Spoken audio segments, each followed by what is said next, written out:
Sakal Gunarnavasha Vande Guru Sri Charanaravindan.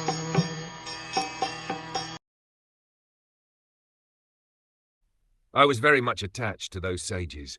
I was gentle in behavior, and all my sins were eradicated in their service. In my heart I had strong faith in them. I had subjugated the senses, and I was strictly following them with body and mind. These are the necessary qualifications of a prospective candidate who can expect to be elevated to the position of a pure, unadulterated devotee. Such a candidate must always seek the association of pure devotees. One should not be misled by a pseudo-devotee. He himself must be plain and gentle to receive the instructions of such a pure devotee. A pure devotee is a completely surrendered soul unto the personality of Godhead. He knows the personality of Godhead as the supreme proprietor and all others as his servitors.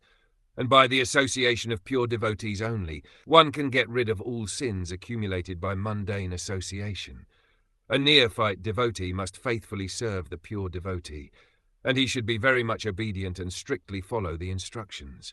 These are the signs of a devotee who is determined to achieve success even in the existing duration of life.